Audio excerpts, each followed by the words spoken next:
do you want your speak? Are you up first? Yeah.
Thank you. Salone, Happy New Year. Was that you, Whitney? Thank you. Thank you so much. I appreciate that. A little bit easier to get everybody ready to go in January than it was in December. December, it took us a little while to rein everybody in. So if you'll finish, grab a quick drink, find a seat. We're going to go ahead and get started as per usual. We want to be sensitive to your time, respectful, and get everybody in and out in a reasonable amount of time. Wonderful. Okay. Well, we will get started as the last few trickle in. If this is your first general membership meeting of this league year, welcome. Thank you for coming. My name is Lee Haber, and I am this year's president. So just in case you were unaware where you were, who I was, and what day of the week it is.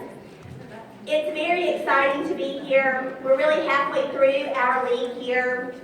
In case you didn't see a little bit of this year, to kick off, we talked a lot about revitalization, renewal, resolutions, and with that, we said, we need to give a recap of those goals we talked about in September. Does anybody remember what those were?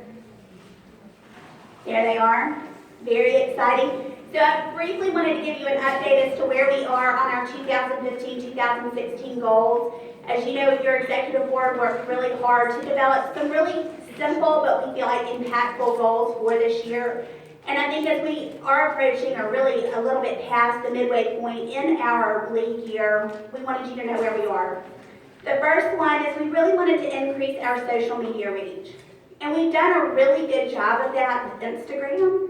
I think because a lot of us still are not on Instagram, and as we are getting on Instagram and liking our Shop, Save, and Share page, our main league page, our Market and Well page, and our Market Carousel page, we've seen over 100% increase in Instagram usage. So I'm not going to pat ourselves on the back too quickly, because really where I want to focus is we're only at 18% growth on Facebook.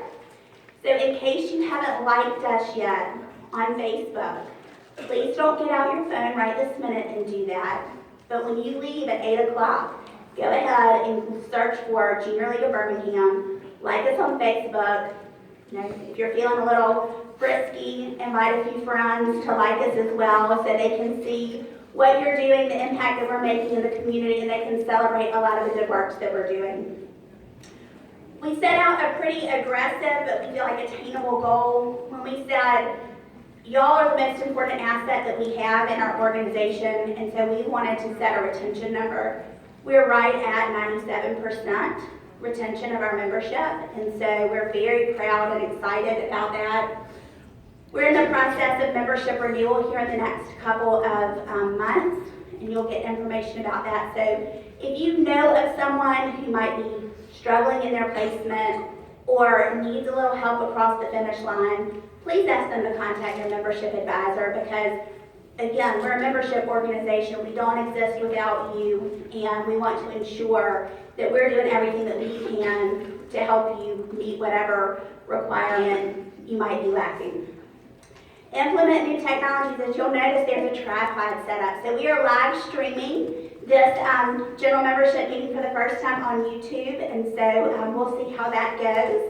Thankfully, our speaker very graciously agreed to be videoed as well, and we really want to see what we can glean from it. I know we're going to have lots of great sound bites that we're going to want to share on Facebook, post on our website, but that's really one area where we feel like we're behind the times as far as using new technology for a greater reach, and so we're very excited about that. Part of that is because we put a lot of effort into these meetings. We put a lot of thought into ensuring that your time spent here is valuable, and we have great speakers. So in the event you can't make it here, log on and see what we discuss so you always feel informed and engaged. And then the last thing, connecting our money to the mission. And we were like, what does that mean? And really what that means is making sure that everything that we do is intentional and with purpose. And we've done that really well this year already with Shop, Save, and Share. Their marketing collaborated with one of our community partners. So they included the Crisis Center in a lot of their marketing for Shop, Save, and Share. And Meg McGlamory, who's the executive director, really spoke to the impact of why purchasing a Shop, Save, and Share card is important, what that meaning is to her, and the value in supporting the Junior League and all of our efforts. Mark and Noel did a great job of that as well. They partnered with Magic Moments, again, the same feel. So we're working more towards that. We don't want to segment our events and say, hey, come to our event. The reason you come to our events are because it allows us to go do really remarkable things in the community. So we're pretty pleased. We've got a little way to go. We'll have a marketing plan for Barton Carousel, and I really look forward to giving you a cohesive and a comprehensive update at the May meeting, which I know I can tell by the looks on your faces, y'all just can't wait for that. So this is also the time of year that we start to look forward a little bit. So I'm very pleased to announce our incredibly outstanding and impressive slate of 2016-17 officers. A lot of them are in attendance tonight, and some of them will be here tomorrow. So as I call your name, please stand to be recognized. Thank you. One slide too many. So already elected, and she will serve next year as your president, is Lauren Roberts. She deserves applause solo, but if you'll hold your applause for everybody else, but she completely deserves that solo applause. President-elect is Katie Eldridge. Community Vice President is Whitney Saunders. Communications VP, Tori Reed. Finance VP, Kelly Taylor. Fund Development VP, Becky Holt. Governance Director, Abigail Morrow. Member Liaison, Amanda Saint. Membership VP, Barbara Sprite. Nominating Director, Claire Puckett. Planning VP, Elizabeth Burgess. Recording Secretary, Shelley Brockwell. Volunteer VP, Shelley Gentle. 95th Anniversary Chair, Lindsay Tanner. And Sustainer Advisor is Robin Sparks Davis. So please now give everyone a round of applause. These women accepted the call. They have worked tirelessly in various roles in the league and really put themselves and our league in a great position. And I know y'all are all going to be here in February to vote on the slate. Additionally, there are some non-board positions that were slated by nominating. I'm going to go through these even a little bit quicker than I went through the others. So if you're in attendance, please stand. And again, we want to recognize everyone. So we've got our Community Assistant VP, Karen Braun. Director of Internal Communications, Whitney Poole. Director of External Communications, Tate Holt. She beat me to it. I like that. Finance Assistant VP, Heather Brewer. Fund Development Director of Donor Relations, Mackenzie Tu. Fund Development Director of Events, Sarah Pinehart. Planning Assistant VP, Wendy Johnson. Training Director, Leanne Petty. Volunteer Assistant VP, Lucy Anderson. And Assistant to the President, Kate Thompson. So please join me in recognizing and congratulating all those women as well. And then lastly, you are going to be asked to select the next nominating committee. So 5 of these women will be elected to a 2-year term to serve on our nominating committee. So I believe some of these ladies are in attendance as well. So Jordan Caudell, Allison Cropwell, Lauren Hayes, Allison Lassiter, Kate Mather, Lauren McGivney, Sydney Shackelford, and Amanda Watkins. So again, join me in congratulating them. It's very exciting. All of these women are so dedicated, and it's going to be such a difficult decision. But again, please make sure that you come to February and help us vote, because it's critically important that you have a say-so and that your voice is heard as we prepare and plan for our leadership in the coming years. With that, I'm going to turn it over to our Little Leaguers chair.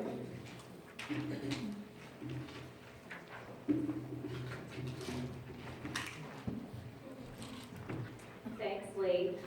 One of the exciting things that came out of our brainstorming sessions with the Little Leaguers Committee started meeting and planning what we wanted to do for this year were some ways to try to get our older volunteers involved.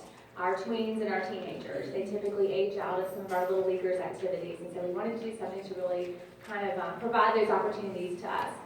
And in talking about that, one of the things that came up is that we provide all this great training for junior league members, but we don't really train our children very much as far as a formal training. So what we came up with was the Junior Volunteer Academy. And we're really excited about it. We hope all of you are too. And we'd love to see all your children join us. It's going to be on Saturday, September. Where did I get that from? January 23rd. And it's targeted for ages 6 and up. We plan to break the children into age-appropriate groups. So we'll have a younger group of traditional Little Leaguers ages, and then an older group of our tweens and teens. What we plan to do is have a speaker, Rachel Estes, who's the Director of Outreach for Canterbury. She's wonderful. She'll help us facilitate with each group what sort of things the kids want to do, what opportunities they find meaningful in the community, and how they can help with that. We'll also provide them with some training of how to be a good volunteer, just like we get, but on a much more age-appropriate level for their ages. And finally, with our older group, we'll be working on ways they can create their own identity within the Little Leaguers. They're not really Little Leaguers anymore if they're older. They call them junior volunteers, so the JV group. So we hope to get some good buy-in from them and really have them excited about what we can do. The event lasts from 10 until noon. And as a special treat to parents, you can have a parents' morning out and drop off your children. So if you'd like to do that, all the more reason to bring them over. Of course, if you'd like to stay, we'd be happy to have you join us and participate however you'd like to do that. But we do have adequate arrangements in place to take care of the children. We'll provide lunch as well. So it should be a really fun morning. Hope you all can join us. The sign-ups are live on the website on your member homepage. It's up at the top under announcements.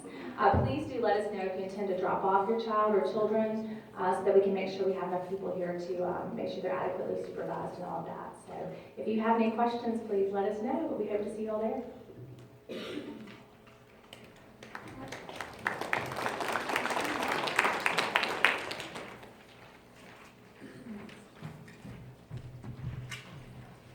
Hi. I'm so happy to see all your beautiful faces. My day has been filled with flat tires, a kid with a fever, and I kid you not, I just got back from Chuck E. Cheese. So y'all are literally the best part of my day. We are nose deep in admissions right now, and we need your help. So there's a tiny little piece of orange paper. I also cut things today, so I apologize. I'm not a good cutter, clearly, if I cut off words. We are looking for sponsors for all of our candidates. And so if you have not committed to sponsor anybody and you are willing to do so, if you will get out a pen right now and write down your name and your email address, I will add you to our list. In addition to that, if everybody could think and write on the back, if there's anybody who you have not given their name and email address to us that you would love to be in the league with you, if you will write their name and email address on the back of it, I will personally communicate with them to let them know what we've got going on. We've got 3 more candidate information sessions slated. We added an additional night meeting. We had only afternoon meetings in January, and we heard from some people that they needed another night meeting, so we've added one at the end of the month. And if things get, if none of those dates work with a candidate that you want to put forward, if you'll just have them reach out to me, we have some unique ways that we can solve that problem. So we're ready, willing, and able to be unique on those if we need to. So we need your help. If you're willing to sponsor, please fill this out. I'll be standing at the door stalking you for it, so you may as well go ahead and fill it out, because I'm not going to let you leave until you give it to me. And thank y'all. Let me know if you have any questions or if you have a candidate you want me to reach out to. Thanks.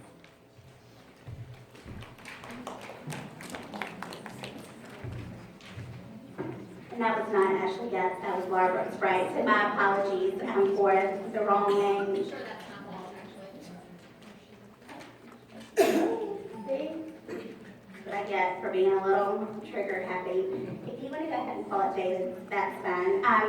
It is my great honor to go ahead and introduce our keynote speaker for tonight. As I mentioned in some opening remarks, and I've read about it in the VTL that I know y'all all read as well. With this month being the month of revitalization, we thought what better segue and what better person to hear from than David Fleming, who's the president of Rev Birmingham, and give you a little bit of his background and of the organization's background. Founded in 2012, it was the merger of Operation New Birmingham and Main Street Birmingham. Rev Birmingham is really the economic development engine within our city, stimulating business and economic growth and the quality of life in Birmingham City Center and its neighboring commercial centers. David is a native of Birmingham. He attended Vestavia Hills High School. He also attended Stanford University, has his master's in public and private management from Birmingham Southern College. So clearly a passionate advocate for Birmingham. His roots in our city are deep, and he really is dedicating his life's work to the revitalization and economic growth of our city. His professional career has included several years working with Operation New Birmingham and stunts with Sloss Real Estate Group and Congressman Spencer Backus in Washington. He served as the chairman of the Birmingham Planning Commission, and I have to read all this, on the Metropolitan Planning Organization and as an officer in a neighborhood association. He was recognized several years ago by the Birmingham Business Journal as a top 40 under 40. He was recently by the Birmingham Business Alliance, a Small Business Advocate of the Year. He's a graduate of both Leadership Birmingham and Leadership Alabama, and he and his wife Brooke live in a Crestwood neighborhood with their son Thomas. So please join me in welcoming David Fleming.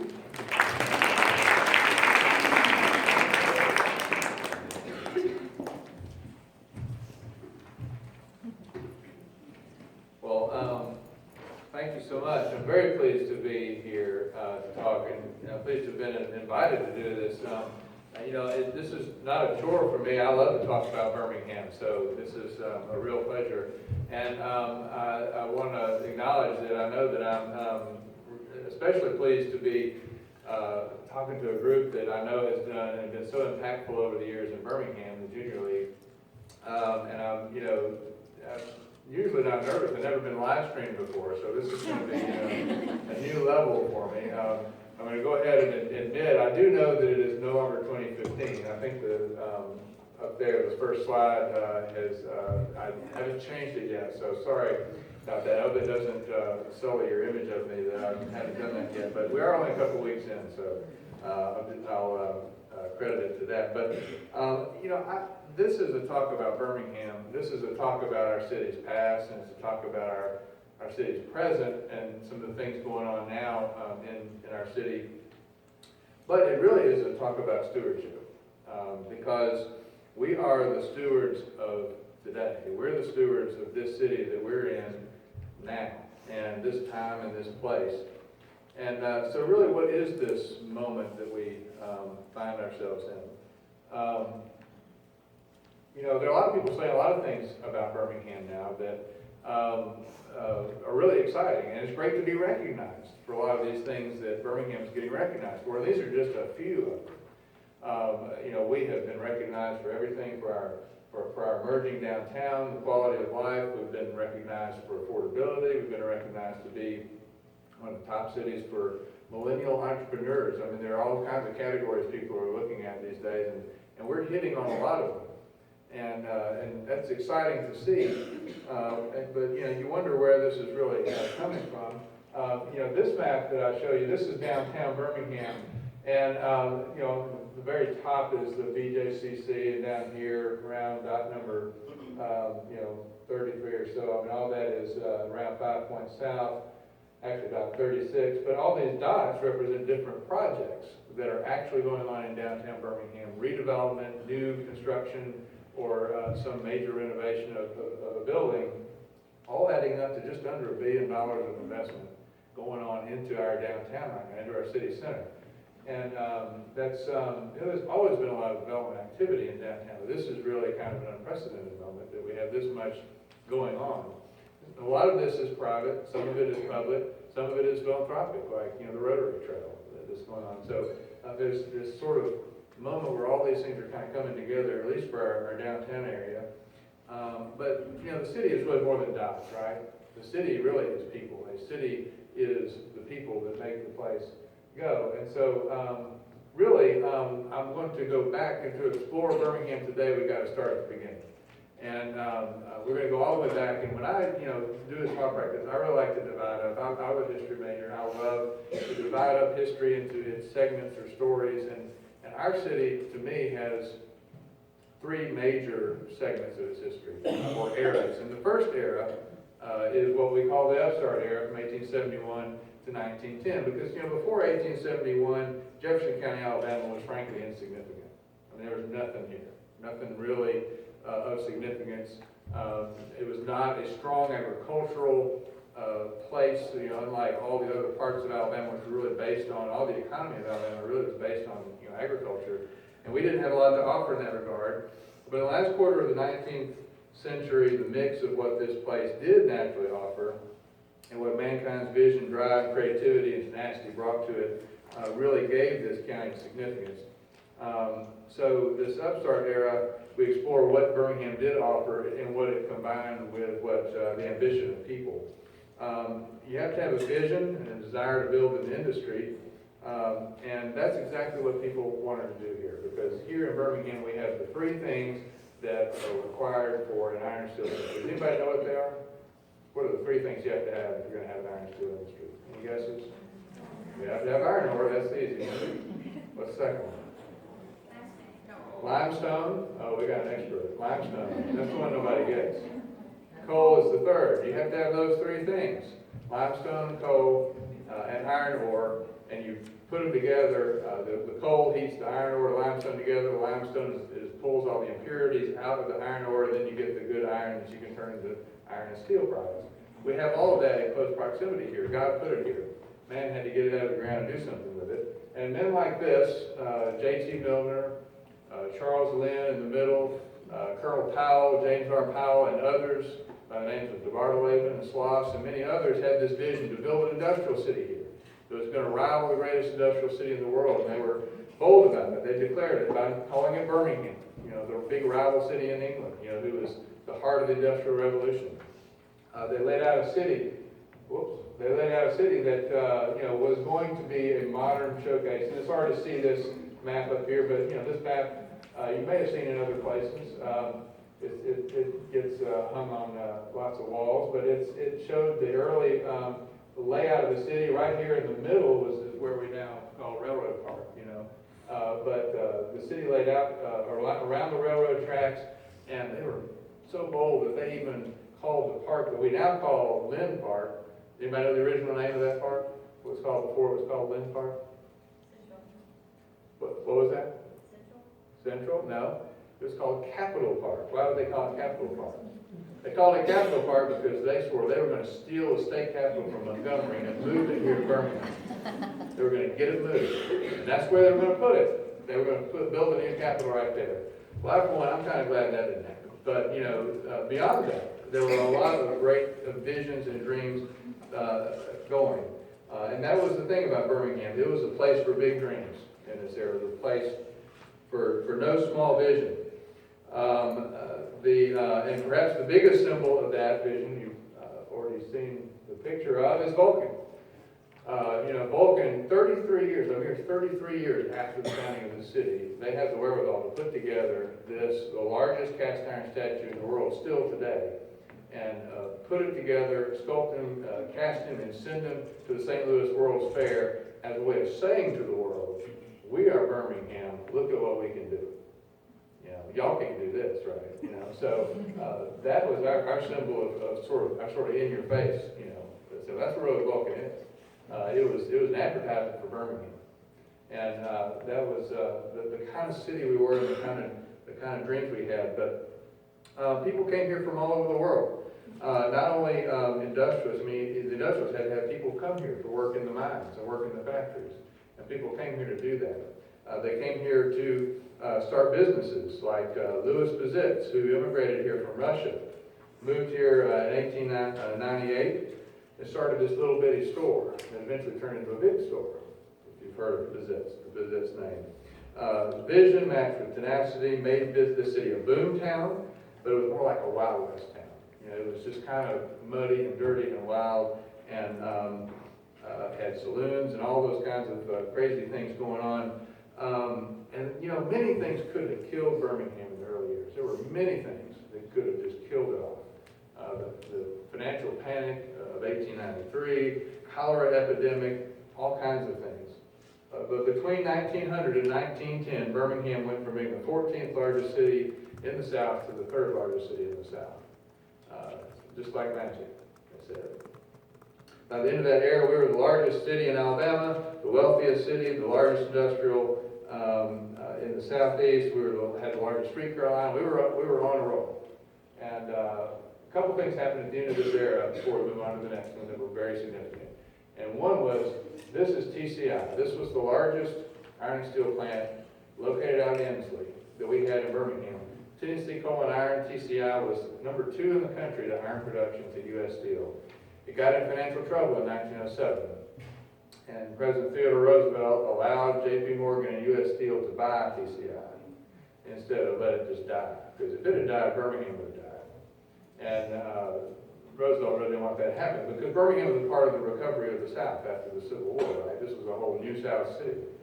And so at that point, when we had TCI purchased by U.S. Steel, we really effectively became a colony of Pittsburgh, because we no longer had the largest industry that was driving the city really headquartered here. It was headquartered somewhere else. And that was a change of attitude. But the second thing that happened was annexation. By 1910, all these little neighborhoods that we now know of as Birmingham neighborhoods, like Ensley and Woodlawn and Eastlake, they were all their own cities at one point. And there was this move to annex them all into the city of Birmingham, which made Birmingham one of the largest cities in the Southeast. It's the last time there's been such a major coming together as opposed to sort of coming apart. So that ended that era. And we move on to, if I can keep flipping the right direction, the maturing era, 1910 to 1945. Our city began to take shape as we know it today. A lot of the physical places we recognize. By 1912, the heaviest corner on earth, the corner of 1st Avenue North and 20th Street, all the skyscrapers, the first skyscrapers that went up in Alabama, they went up there, and we called it the heaviest corner on earth. You see the City Federal Building, the tallest building in the Southeast, went up in 1913. All those city form that we know today. Remember Louis Bazitz, this little store that became a big store? 1923 to 1925 was when that went underway. And that was now one of those dots on the map I showed you where that building is being renovated as a mixed-use project.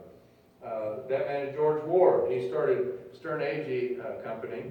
He was a businessman that became a politician. He became the mayor who wanted to clean up the city and help it mature. He was inspired by the City Beautiful movement. He said, we got to clean up this Wild West town thing. We got to become more mature and build more parks and kind of clean up the place. So he did that. But at the same time, in a city like this, we had a whole lot of other social issues underlying things. We had housing issues, and we had people who were coming here to work, and health issues, and poverty that was extreme. We were a city kind of extremes.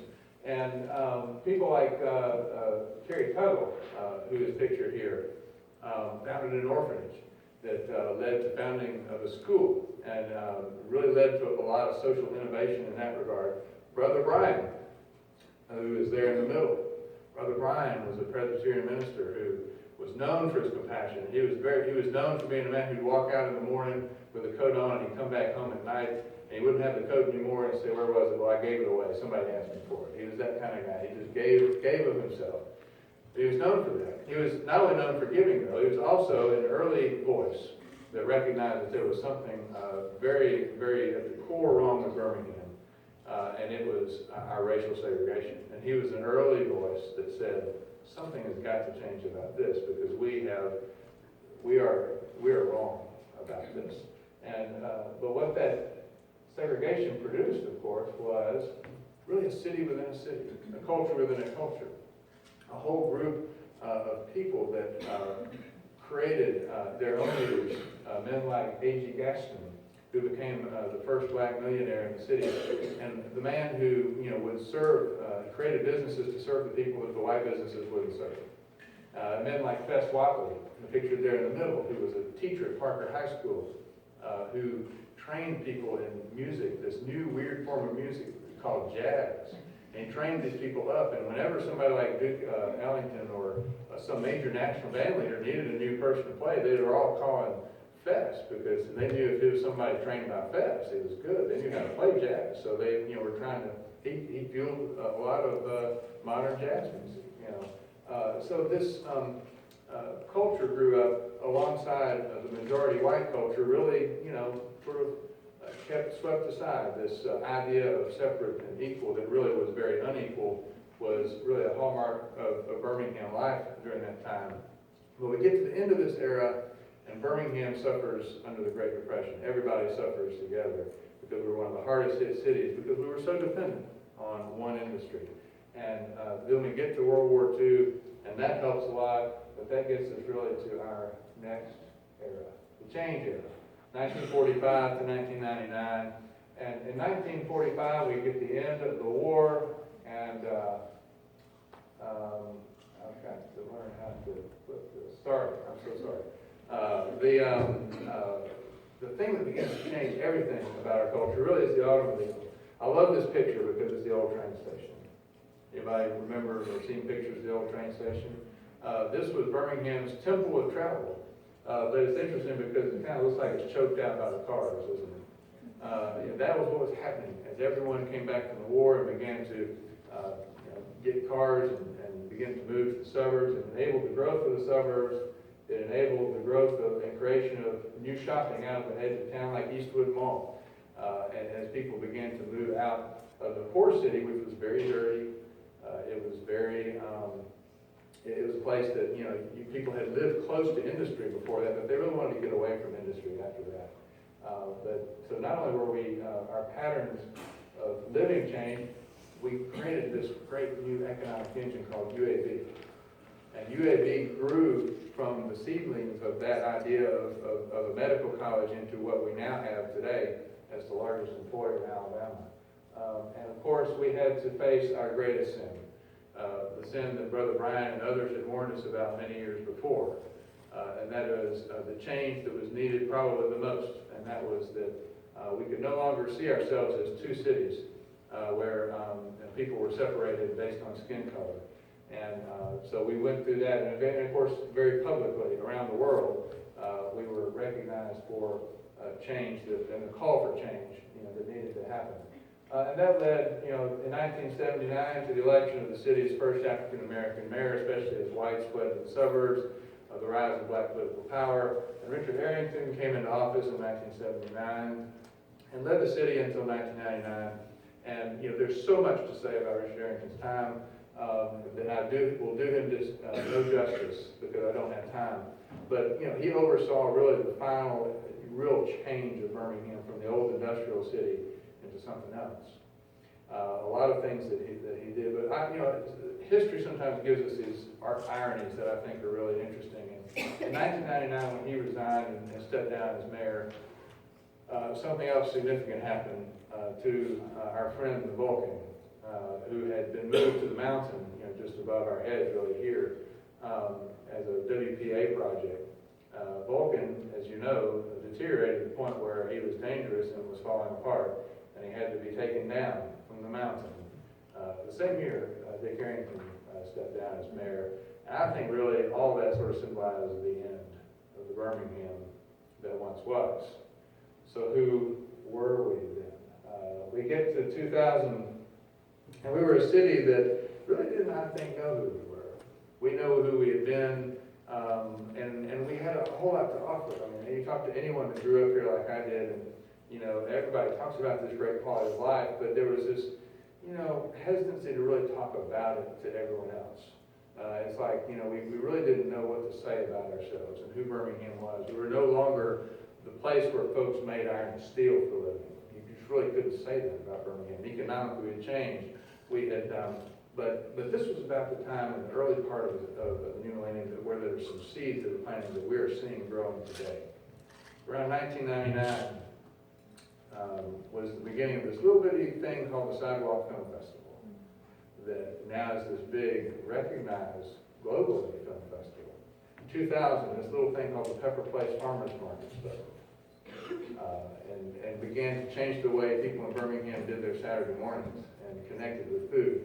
Now, prior to this, Frank Stitt had come to Birmingham and had opened up his restaurant. But by the late 90s and 2000, his showing Birmingham what food really could be, it was changing the way people wanted to eat here, but his kitchen was spitting out all these folks who knew how to do it, you know, sort of the way Frank did it.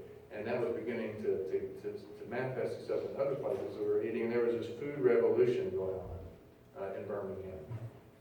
And not to mention, and of course, you know, along comes Railroad Park, this vision that was really 25 years in the making. We think it sort of came up overnight, but it really didn't. It was a vision that started. It first was studied and planned out in 1995. And it took an advocacy group to say, you know, we got to keep pushing, and figure out how to change this industrial corridor in the middle of town into this beautiful award-winning place. Which we then began to, that was like, Railroad Park was like the gas that was thrown on a bunch of sparks. All those sparks I was talking about. And it brought back the Barons to downtown. And it showed us that we weren't just a city that worked and then went home. We were a city that knew how to actually play here too and enjoy ourselves. And an entrepreneurial spirit was beginning to grow. We now have this Zip bike share program, which is one of the most innovative bike share programs in the world because of the technology. And the whole world is looking at how we are implementing this system here in Birmingham. And of course, other innovative things like the light show here. There is a video that was done that was 3 minutes. And if you don't mind, I'm going to let you watch this video for 3 minutes that you may have seen before. Meryl Stewart or Stuart Perry decided, we've got to capture what's going on in Birmingham right now at this moment. And he got some filmmakers to do this. And I do think it's a good, a very good statement, a 3-minute encapsulation of the spirit that's going on right now. And then I'll have one little closing remark.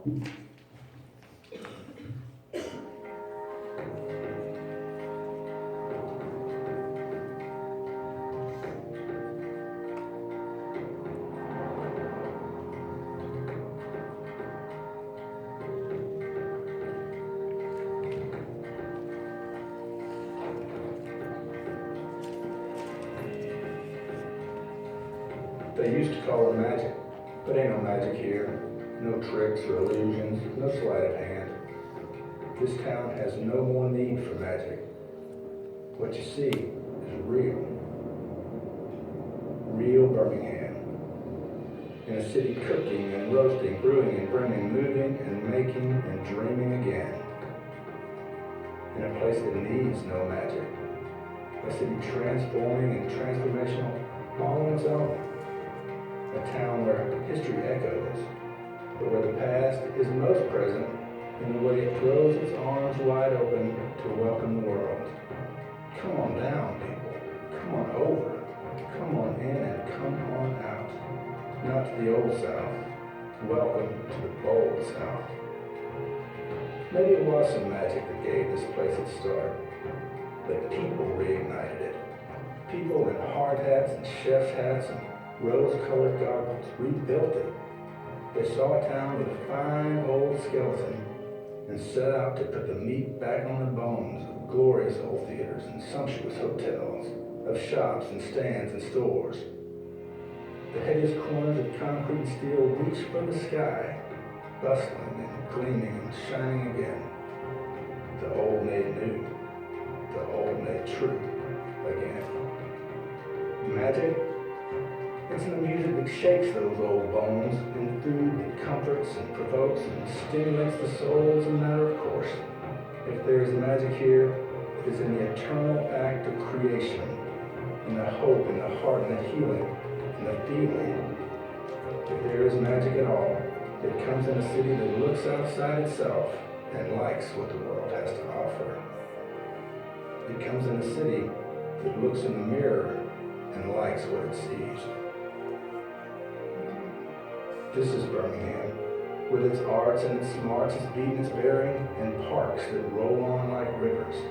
This is Birmingham, running and dancing, singing and soaring and building and rebuilding and beaming all the way. This is Birmingham, where grass is green and dirt is red and smiles light up the night. You'd be tempted, perhaps, to call her magic, but she's Birmingham, the real city.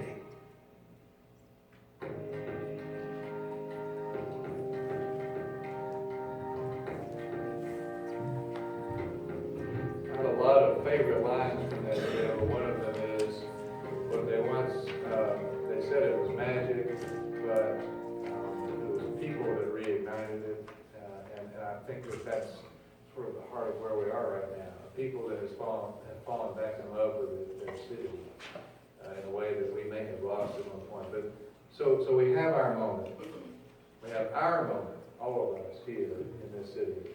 What will they say about us 50 years from now, what we did for our city? What can inspire us from our history? We've seen entrepreneurial spirit, and we've seen promotion and confidence. We've seen resilience. We've seen economic diversity, the need for generosity, a little bit of grit, hard work, also reconciliation and equity. A city with a mixture of ambition and blue-collar grit, faith in God. People from all over the world came together with a strong sense of place. Our history should refine us, but it shouldn't define us. That's for us to decide and the future to write. Much like the furnace, we know something about that. So let's let Birmingham's future be ours to write together. That is the end of my little romp through Birmingham history, which I know is like riding 100 miles per hour through Birmingham history. But I am excited about this town, and I want to leave some time. I believe we have some time. If anybody has any questions about anything I said or anything going on in the city, I'm happy to talk about what you want to talk about for just a little while longer. Yes, ma'am. Can you talk a little bit about the 2059, that whole, kind of what Rev Birmingham's position is on that, and about the interstate potentially moving, and kind of where that is? Yeah. Let's see. So, 2059, there's, I guess I could roll to the map, but, I think you all know there's this discussion around whether or not the 2059 section that goes through the northern part of downtown should be rebuilt as is. There's a plan by AlDOT to do that. That would take the right of way that they have and just rebuild it, but rebuild it sort of bigger with more lanes and take more space that they have. Yeah, so you see the sort of section up there along the top that sort of kind of dips down in, right behind the Museum of Art. And in an ideal world, that wouldn't be there. And we would have a city that wasn't necessarily divided in that way. But lacking, everybody knew for years that this day was coming. And this is a great example of one of the challenges with our city, is that we oftentimes are better at sort of separating and coming together. We don't come together with a real vision for transportation and the transportation system. And so along comes AlDOT and says, we just need to rebuild it where it is, and you know, there was not any, you know, there's no time left. You know, the thing is crumbling and deteriorating. But there has been a movement, as most of you know, to try to stop them. There's a lawsuit going. You know, Rev's position is that we would prefer that it not be there. We don't think that it is a good idea. And actually, our organization, when we were operating in Birmingham, had advocated, you know, a long time before that, really starting 10 years ago, that we need to do something different. Maybe, you know, dig a trench, let it go underground, or let it, you know, move it somewhere else altogether. But, you know, it takes years of planning to move an interstate, and that work hasn't been done. So what is happening now is a group is trying to say, well, let's see if we just spend less money, maybe rebuild it where it is, the way it is, and then save that money and plan for a better something else. You know, you know, there are discussions going on now about that, whether or not there's enough of a leadership that can step up and really change the course that Aldott has currently chosen. You know, the risk is that Aldott will be happy to say, well, we'll go spend all our money somewhere else in Alabama. And I know that the mayor is very concerned that Aldott will, he even said it today in the State of the City address when asked that at Kiwanis. He said, you know, you know, Aldott has a tendency to, you know, sort of turn off all their projects if you know, don't act right or the way they like. And so, you know, he's got a challenge. He said his term was, I'm in a rock and a hard place. I need the community to help. And that's sort of where things are with that project. Along those lines, two questions. One, are we ever going to get Vestavia, Hoover, Mountain Brook, Jefferson County to agree on any sort of transportation system for downtown? And two, can you discuss a little bit about Publix and what we think that's going to do for the downtown development? Sure. First question was about transportation. Are we ever going to get all these communities to agree? You know, that is what it takes. You know, regional transportation system. I was just in London back in the fall because I went to Stanford to help teach a class, and they have a building over there that they send students to, and they asked me to help teach them stuff. And you know, you don't think Birmingham is having a lot in common. We actually do. You know, London's actually a city of 30 cities. You know, individual cities. It's not one big city. It's one big London. You know what binds them together is transportation. It just dawned on me finally when I was there. It is transportation that binds that city together. They have a regional transportation system. And wouldn't that be a great solution for Birmingham? Or maybe the way, you know, nobody's going to give up their borders, nobody's going to give up their school system or their police forces or whatever, but how couldn't we come together around transportation? Wouldn't that be a great thing to do? Again, that's one of those big vision things that you know, somebody's got to propose and work towards. And I believe it would be the transformational thing. I think it's the doable thing for us to have. I'm not just talking about roads versus buses. This is a transportation system that is balanced, you know, with all of the needs, you know, met and thought about, and not just one need versus the other. And let's see, your other question was? Publix. Oh, Publix is the thing we've all been waiting on in downtown. You know, for so many years, people wouldn't accept that downtown life was coming back at all until they saw a grocery store. Well, now we got one coming, and so, you know, all those naysayers can't be naysayers anymore. So it's exciting. It's a 28,000 square foot Publix. It's a really good, it'll be a great size for downtown. And it's one of those amenities that is going to continue to fuel more people feeling like downtown is a place that I can live because I've got what I need, you know, close by. Truth is, there are grocery stores not that far. I mean, if somebody lived in a loft downtown, they probably wouldn't have to drive any further than you might have to drive to your grocery store, wherever you may live. But when you're living downtown, you don't want to get your car out. You know, you want to be able to walk. Or now we have bike share, you can do that and go do it. So it's definitely going to improve the quality of life, and I think bring more demand for people who live downtown.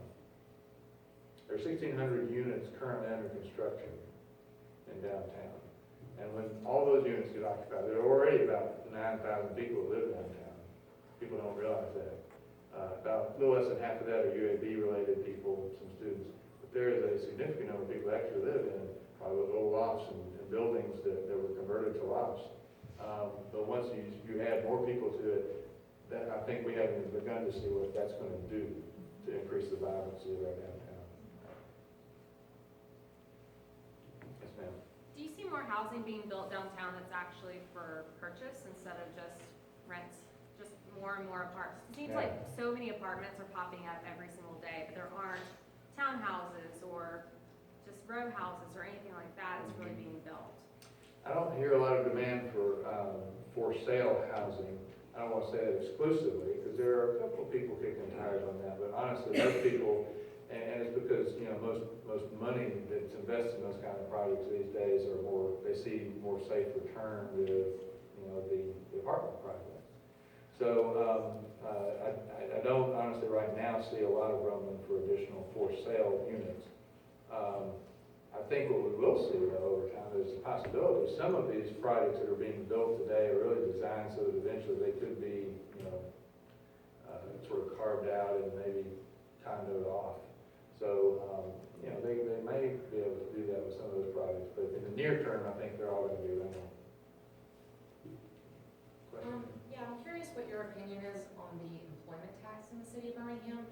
I know it's got to be a deterrent for large businesses to move into the city, and since we're down to only one publicly traded company, I know that's going to affect the long-term, like very long-term viability of Birmingham. Yeah. You know, the occupational tax, I pay it, of course. I prefer not to. But the truth is, you know, that's something that I think was established back in the 70s, and was a way, as people were, you know, moving out of downtown, and, you know, it was a way that, but yeah, they're using a lot of the city services. It was the city itself that was still, and frankly, still supports a lot of economic development that impacts our whole region. It was sort of seen as a way to balance that out.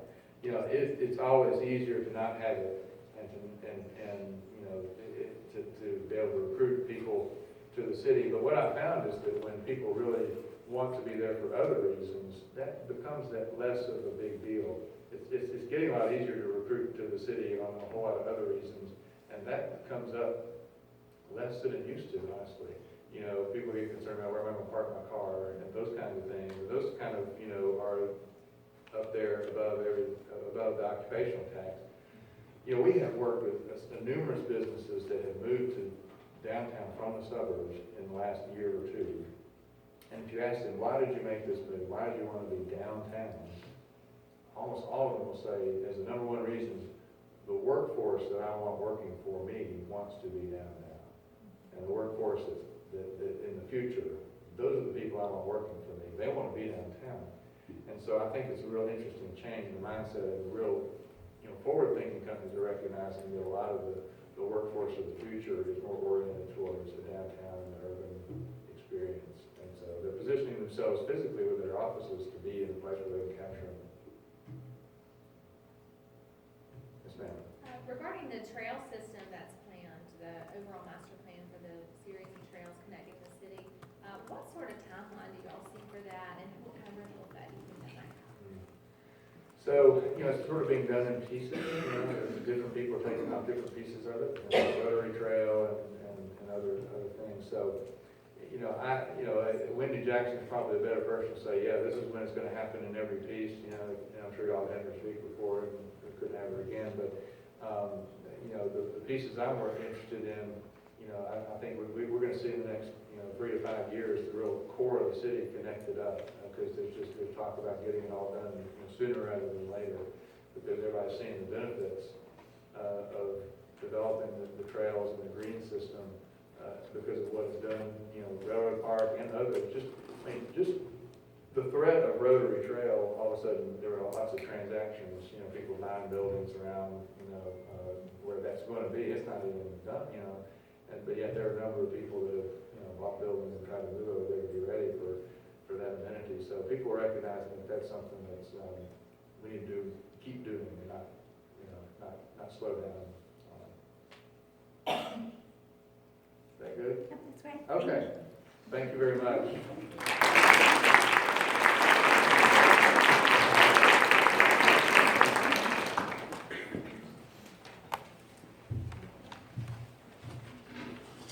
Wow, that was such great information, David. Thank you for coming and sharing with all of us. I think one of the things that I wrote down as he was talking that really spoke to me is that we're the stewards of today. So when you think about relating that to the volunteer work and the impact that you're making in the community, what you do today makes a difference for tomorrow. And as such, as I said, transforming the transformational. And so I invite you all to join us in February at our general membership meeting to vote on the 95th slate of this organization, because that's really when a lot of the planning and the transformation for what we're going to be as an organization is going to begin as we chart our path not only for 95, but what we want our contribution to be to this community, in this city, at our 100th anniversary. So please join us in February. Stay. We're going to have a social time after the meeting, so don't go to Billy's or Beano or home. Stay. We're going to have a little pizza party and some beverages so you can enjoy socializing with somebody, maybe meet somebody new. But I look forward to seeing everybody in February, and have a good night. Thank you.